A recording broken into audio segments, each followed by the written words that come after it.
Hey guys, it has been a very long time since the last video I made. Well, technically, it's been a very long time since the last video I posted. I made a video in December. It was an everything I read in 2023 video, and it never saw the light of day, unfortunately, because partially I was delusional when I was making it because I had like an evaluation that day and I was just finishing my semester in school and it was like the worst semester ever. And so I like blacked out when I was making that video. And then I've taken forever to edit it, and every time I go back to it, I'm like, is this even worth posting? I don't know. That video will live in the drafts for a while, I guess. So I decided to come out and make a new video or post a new video. And it's just gonna be a wrap up of books that I read in March. So let's get to it. I only read one physical book in March. I have it right here in my little book sleeve. Daisy Hates, of course, by Jessa Hastings. This is in the Magnolia Parks universe. Magnolia Parks is the first book, and I read that last year. I mentioned it in a video. I do believe that I mentioned it in the video that I didn't post. I'm just realizing that now. So I read Magnolia Parks last year and I loved it a lot. It was about like London socialite friend group that is in the midst of a bunch of drama. You know, people dating each other, can't figure their stuff out, tons of miscommunication, but I live for the drama, so I really enjoyed that book. And I decided to read Daisy Hates, which is the second book in the series, and it's about a different character. Obviously, Magnolia Parks is about Magnolia Parks, and Daisy is kind of a side character in that book. She's dating one of the boys in the box set, which is the friend group in Magnolia Parks. And this book was even more entertaining than Magnolia Parks, so I really enjoyed it. It's about 20-year-old Daisy, who is raised by her brother, who's about 10 years older, and he is the head of their mafia family. It was really entertaining. I think that's why it was more entertaining to me than Magnolia Parks, because Daisy actually has a bit more of an interesting life other than just being rich and having nothing to do all day but hang out and go shopping. Not that Daisy doesn't also do those things, but like she's dealing with the effects of not having parents and being raised by her brother, and then just being tied into the criminal world, I guess, in London. And so this book had just as much drama, but a little more entertaining backgrounds of the characters. So I really liked this book. I think I gave it 5 stars, which is probably the first book that I've rated 5 stars this year for sure, and then it might be the first book I rated 5 stars since I read Magnolia Parks last year in like November. So I really enjoyed this. I would recommend reading the series. I guess I still have a lot to go. At least I have another Magnolia Parks book, then another Daisy Hates book, and then another Magnolia Parks book to go. So I'm excited to read those, and if any of that sounds interesting, you should definitely read it. It was a great read. It's got like a bunch of different point of views. It's got Daisy, Christian, who's the boy she kind of can't figure her stuff out with, and then her brother Julian, who runs the mafia, which is kind of a really interesting perspective. So I enjoyed this book a lot. Anyway, I can't wait to continue the series. Now, I was on a freaking grind with audiobooks this month, or last month. So I listened to, let's see, 5 audiobooks in the month of March. I don't know what it was. I mean, I go on walks every day, so I definitely like listen. I go on multiple walks a day, and I've tried to start like jogging recently, which I've never done in my life since I was like required to in school. So I try to distract myself with audiobooks, and I've been burning through them like crazy. So the first book that I listened to in March was The Grace Year by Kim Liggett, and it was interesting. It was kind of like a dark book. I think it's supposed to be a young adult novel. It's about this dystopian kind of town where when you turn 16, the town believes that you have powers that seduce men and their evil powers, so they send off girls for their 16th year of life to like rough it out in the woods and get rid of their magic. It was a really interesting premise. We follow Tierney, who is obviously against all this stuff and doesn't really believe that the magic is real, and she freaking struggles.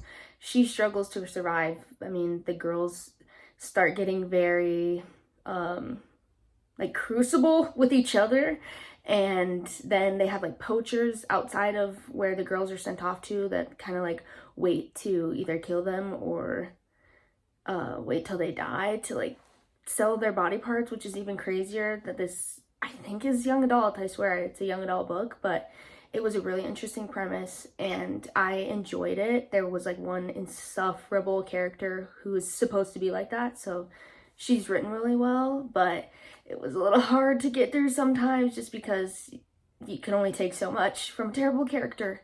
So I enjoyed it. I think I gave that one a 3 stars. 3.25 possibly. It was good. Some of it was like not what I was expecting halfway through, and the way it kind of ended was interesting. It got a little like Handmaid's Tale, which is great, but yeah, I enjoyed the book. It kind of was like something I read before, but also it was like nothing I read before, so it was entertaining. And that's The Grace Year. Then I went on and listened to Turtles All the Way Down, which is a book by John Green. I actually own the physical copy of this book, and I think I read parts of it back in 2017 when it came out, but I didn't remember anything, so I thought I'll listen to it and see if it jogged my memory. Didn't jog my memory. Definitely felt like I had heard this for the first time, but it was a really good book. John Green was like one of my favorite authors back in high school. The main character's name is Asa, and she is a teenager who's kind of struggling with what comes out as like obsessive compulsive disorder. I don't think they ever really like label what she has or what's going on with her. You just like feel it in how she describes things and her experience, but she's dealing with that while also reconnecting with an old friend from like camp back in the day because his father's gone missing and there is a reward if he's found. So I actually really enjoyed this story a lot. I think if I read it when it came out and I was 17 at the time, it would have had an even bigger impact on me, but it was still really good and I enjoyed it. I think I gave it a 3.5 stars. It was a really good portrayal of her OCD and how she kind of dealt with it. I enjoyed the book a lot and I would recommend it. Then I read, so there was definitely a theme in everything that I read and listened to in March, and the theme was like the girls were struggling. Like all my books centered around girls struggling through something, and then the other part of it, other than the Daisy Hates that I read, the other theme was like books that teenage me has read or would have read, like something along those lines. Because like I said, I had Turtles All the Way Down and I'm pretty sure I read it, but I don't remember reading it. And then I had the next book I listened to was We Were Liars by E. Lockhart, I believe. And I had that book in like freshman, sophomore years, 2014, I think. So I remember reading it and I was liking what I was reading, but I don't know if I ever finished it before I lent it to someone else. So I thought I'd give it a listen. I didn't like it as much as I thought I was going to. It's kind of like a mystery thriller about a young girl who lives on this private island every summer, like with her grandpa and grandma and her aunts, and she has cousins her age and they call themselves the Liars, and she gets involved in some sort of accident that causes her to have like amnesia and headaches, and you're kind of trying to piece together what happened this summer that the accident occurred. And so it's interesting to listen to the lives of this teenager because she's in circumstances that like nobody else or like a lot of other people aren't in, which is like being in a very wealthy family that owns a private island to go to every summer.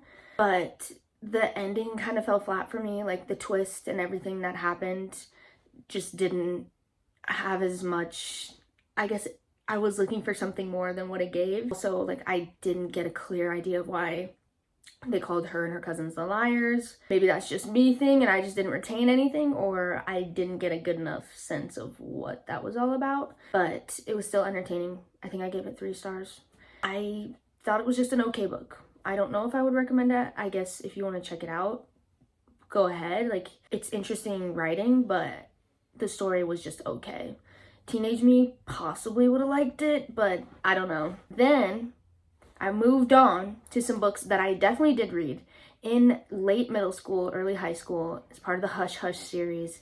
It's kind of like a guilty pleasure in a way to mention because they're terrible books, but it was like formative to my young brain in what fantasy romance type stuff was. But it wasn't really fantasy. It was like, it was the time of Twilight, and so this was like Twilight with fallen angels, which is so kind of embarrassing to talk about now because it sounds so cringy, and it is, and it was listening to it last month, but I just had to like relive it again and see if I still thought these books were good. And I will say no, they weren't, but it was very nostalgic path to go down. And so, like I said, I read these books in high school, except I never finished the last one. So I read the first three, and I listened to Hush Hush a couple months ago, so I thought I'd finish it out this month and listen to the other books in the series. The second book was Crescendo, and the third book was Silence. They all follow Nora Gray, who's like a 16-year-old who lives in a coastal town on the East Coast, and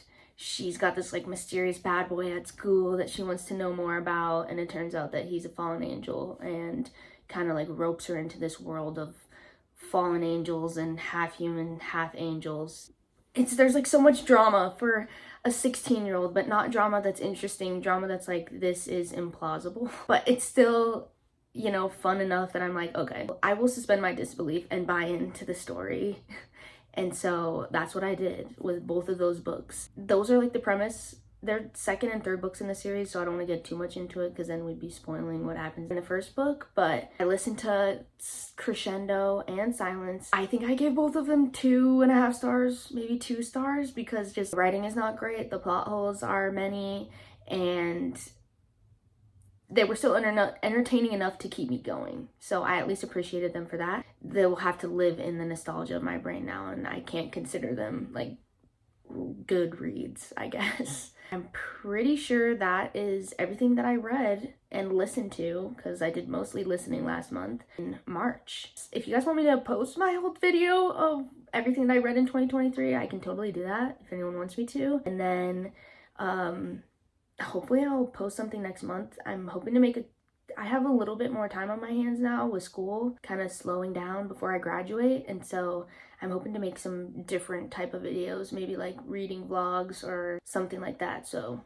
maybe if anyone has anything specific that they want to see, they can comment it and I will do my best to provide more videos, I guess. Anyway, thanks for watching, and I'll see you in the next one. And I can't wait to get into the next ones in the series. Sorry, I just got text out of nowhere. Anyway,